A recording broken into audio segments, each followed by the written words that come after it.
കാറ്റത്തെ കിളിക്കൂട്ടിന്റെ ഇന്നത്തെ എപ്പിസോഡിലേക്ക് ഏവർക്കും സ്വാഗതം. നിധി സുനന്ദയോട് പറഞ്ഞു, നിന്റെ അച്ഛനും അമ്മയുമൊക്കെ അവിടെ ഇരിക്കട്ടെ. നിനക്ക് എന്ത് വേണം?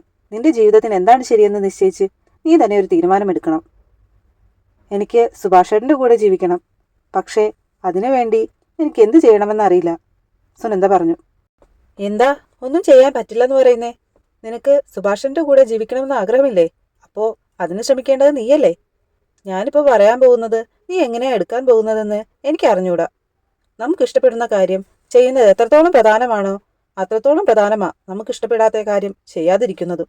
നിന്റെ കല്യാണം നടത്തിവെച്ച് എല്ലാവരും അങ്ങ് പോകും. നീ ഒറ്റയ്ക്ക് വേണം നിന്റെ ജീവിതം ജീവിച്ചു തീർക്കാൻ.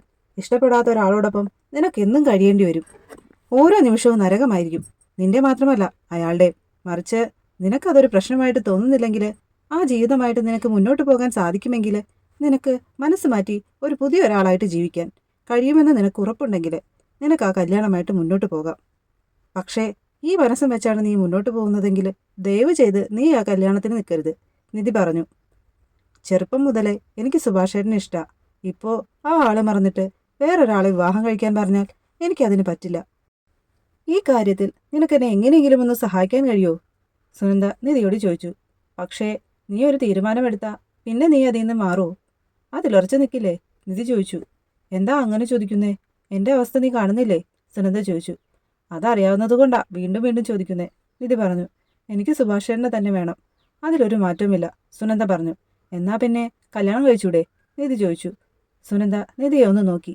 എന്തിനാ ഇങ്ങനെ ഷോക്കാകുന്നേ? അതൊക്കെ നടക്കോ? വലിയ പ്രശ്നമാവില്ലേ? സുനന്ദയുടെ ചോദ്യം കേട്ട് നിധി പറഞ്ഞു. പ്രശ്നമാവും.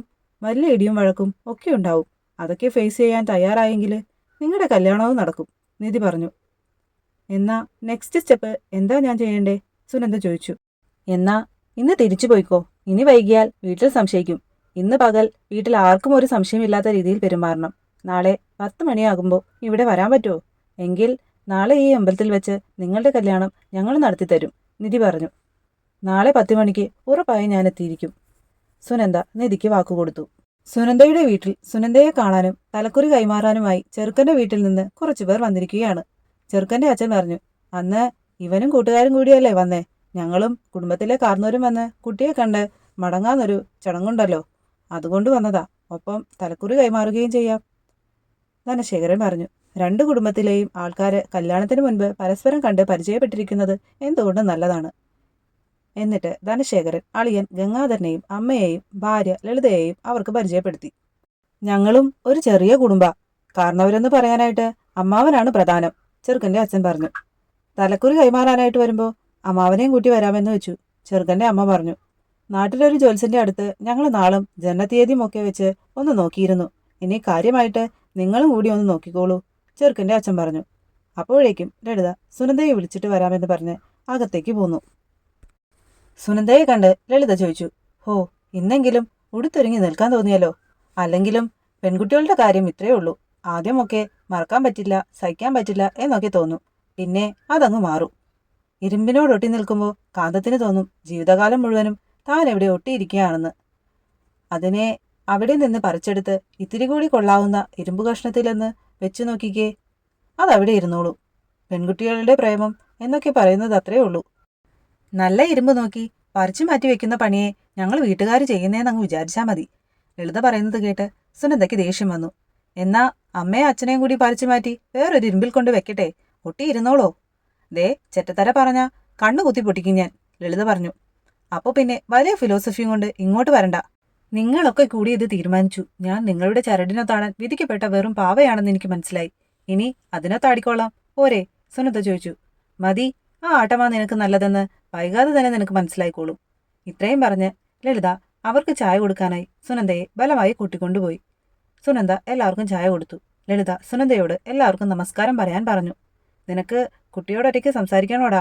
ചെറുക്കൻ്റെ അച്ഛൻ ചോദിച്ചു. ഏയ്, ഇപ്പോൾ ഒരു 10 മിനിറ്റ് സംസാരിച്ചുകൊണ്ട് സുനന്ദയ്ക്ക് എന്നെയും എനിക്ക് സുനന്ദയെയും മനസ്സിലാകാൻ പോകുന്നില്ല. അതിന് ദിവസങ്ങളെടുക്കും, ചെറുക്കൻ പറഞ്ഞു. അങ്ങനെ വിവാഹമുറപ്പിച്ച് അവർ തലക്കുറി കൈമാറി.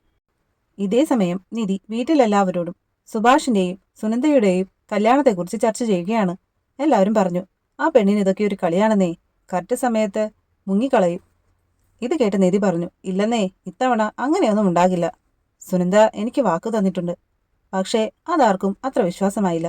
നിധി പറഞ്ഞു, ശരി, നിങ്ങൾ സുനന്ദയെ വിശ്വസിക്കണ്ട, എന്നെ വിശ്വസിച്ചൂടെ? സുനന്ദ എന്തായാലും വരും, എനിക്ക് ഉറപ്പാണ്. അങ്ങനെ എല്ലാവരും കൂടി സുനന്ദയുടെയും സുഭാഷിന്റെയും കല്യാണം നടത്താൻ തീരുമാനിച്ചു. അമ്പലത്തിൽ നിന്നുള്ള കല്യാണത്തിന്റെ റെസിപ്റ്റും കാര്യങ്ങളുമൊക്കെ റെഡിയാക്കാനായി സുധീഷ് പോയി. അങ്ങനെ നികേഷും ഹരീഷും നിധിയും കൂടി സുഭാഷിനോട് കല്യാണക്കാര്യം പറഞ്ഞു. സുഭാഷ് ശരിക്കും ഒന്ന് ഞെട്ടി. കല്യാണോ? അതും നാളെയോ? സുനന്ദയ്ക്ക് വേറെ വിവാഹം നിശ്ചയിച്ചിരിക്കുകയല്ലേ? അവരിതിനോടകം എത്ര പേരെ അറിയിച്ചിട്ടുണ്ടാവും? വെറുതെ നമ്മളായിട്ട് പ്രശ്നമൊന്നും ഉണ്ടാക്കാൻ നിൽക്കണ്ട. അല്ലെങ്കിൽ തന്നെ നാട്ടുകാർക്ക് നമ്മളെ കണ്ടെടുത്താ കണ്ടൂടാ. അതിനിടയിൽ ഇതും കൂടി. സുഭാഷ് പറഞ്ഞു. നാട്ടുകാർ എന്ത് പറയുമെന്ന് കരുതി നമുക്ക് ജീവിക്കാൻ പറ്റുമോ? അവരെന്ത് വേണമെങ്കിലും പറഞ്ഞോട്ടെ. സുനന്ദയെ സുഭാഷേട്ടന് ഇഷ്ടമാണോ അല്ലയോ? അതേ ഇവിടെ ചോദ്യമുള്ളൂ. നിധി ചോദിച്ചു. ഇഷ്ടമുള്ളതെല്ലാം സ്വന്തമാക്കാൻ പറ്റുന്നതല്ല എന്ന് ഞാൻ പറഞ്ഞിട്ടുള്ളതല്ലേ? സുഭാഷ് ചോദിച്ചു. അതെന്ത് തരം ഫിലോസഫിയാണേട്ടാ? ഇഷ്ടമുള്ളത് സ്വന്തമാക്കുക എന്നുള്ളത് നമ്മുടെ ആവശ്യ. അത് നടത്തിയെടുക്കാന്നുള്ളതാ നമ്മൾ ചെയ്യേണ്ടത്, ഹരീഷ് പറഞ്ഞു. ഞാനിന്ന് രാവിലെ സുനന്ദയെ അമ്പലത്തിൽ വെച്ച് കണ്ടിരുന്നു. സുഭാഷേട്ടനെ അല്ലാതെ മറ്റൊരാളെ സ്വീകരിക്കാൻ പറ്റില്ലെന്ന് പറഞ്ഞ് കരയുകയായിരുന്നു പാവം. നിധി പറഞ്ഞു. ഇന്ന് തീരുമാനിക്കുന്നു, നാളെ കല്യാണം. വീട് വിട്ട് വരാനൊന്നും അവളെ കൊണ്ട് പറ്റില്ല നിധി, സുഭാഷ് പറഞ്ഞു. ഉവ്വ സുഭാഷേട്ടാ, അവൾക്ക് സുഭാഷേട്ടനെ അത്രയ്ക്കിഷ്ടാ. അതുകൊണ്ടാ അവസാനം എന്ത് റിസ്ക്കും അവളെടുക്കാൻ തയ്യാറായത്. കൃത്യം 10 മണിക്ക് നാളെ അവൾ അമ്പലത്തിലെത്തും. അപ്പോ നമ്മൾ അവിടെ ഉണ്ടാകണം, നിധി പറഞ്ഞു. കല്യാണത്തിനുള്ള ബാക്കി എല്ലാ കാര്യങ്ങളും ഞങ്ങൾ റെഡിയാക്കി കഴിഞ്ഞു, ഹരീഷ് പറഞ്ഞു. എടാ, മറ്റൊരാൾക്ക് വിവാഹം കഴിച്ചു കൊടുക്കാൻ അവളുടെ വീട്ടുകാർ നിശ്ചയിച്ചതല്ലേ, അതെങ്കിലും ഒന്ന് ആലോചിക്കണ്ടേ? സുഭാഷ് ചോദിച്ചു. അതൊക്കെ നമ്മൾ എന്തിനാ ആലോചിക്കണം? അവരാരുടെ മുമ്പിൽ വേണമെങ്കിലും നാണം കെട്ടോട്ടെ. ഇത്രയും കാലം അവർ നമ്മളെപ്പറ്റി എന്തെങ്കിലും ആലോചിച്ചിട്ടുണ്ടോ? ഹരീഷ് ചോദിച്ചു. സുനന്ദയോട് സുഭാഷേട്ടനെ അമ്പലത്തിലെത്തിക്കാമെന്ന് വാക്ക് കൊടുത്തിട്ടാ ഞാൻ വന്നത്, നിധി പറഞ്ഞു. അങ്ങനെ എല്ലാവരും കൂടി സുഭാഷിനെ ഒരുവിധം പറഞ്ഞ് സമ്മതിപ്പിച്ചു. നാളത്തെ എപ്പിസോഡിൽ വിവാഹത്തിനായി എല്ലാവരും ഒരുങ്ങി അമ്പലത്തിലെത്തിയിരിക്കുന്നതാണ് കാണിക്കുന്നത്. സുധീഷ് നിധിയോട് ചോദിക്കുന്നുണ്ട്. വീണ്ടും പണിത് നോക്കണം, വിവാഹം നടത്തി നോക്കണം എന്നൊക്കെ പറയുന്നത് വെറുതെയല്ല. നമ്മൾ ഇറങ്ങി പുറപ്പെടുമ്പോഴേ അതിന്റെ പാടറിയൂ. ഇത്രയൊക്കെ ചെയ്തിട്ടും സുനന്ദ സമയത്തിനെത്തുമല്ലോ അല്ലേ? ആ ചോദ്യം കേട്ട് നിധി സുധീഷിനെ ഒന്ന് നോക്കുന്നുണ്ട്. വിവാഹത്തിനായി ഒരുങ്ങി വന്ന സുഭാഷിനോട് സുധീഷ് ചോദിക്കുന്നുണ്ട്. എന്താ സുഭാഷേട്ടാ, വല്ല ടെൻഷനിലാണല്ലോ? ഇത് കേട്ട് നിധി പറഞ്ഞു. ഒരു ടെൻഷനും വേണ്ട. ഇന്നലെ അവള് ഈ നിലയിൽ വെച്ച് വാക്ക് തന്നു പോയതാ. 10 മണിക്ക് എല്ലാം നടന്നിരിക്കും, നിധി പറഞ്ഞു. ഇതേ സമയം വീട്ടിൽ നിന്ന് ഇറങ്ങാൻ പറ്റാതെ വിഷമിച്ചിരിക്കുകയാണ് സുനന്ദ. അപ്പോൾ നാളത്തെ എപ്പിസോഡ് നമുക്ക് കാത്തിരുന്ന് കാണാം. അതുവരേക്കും ബൈ.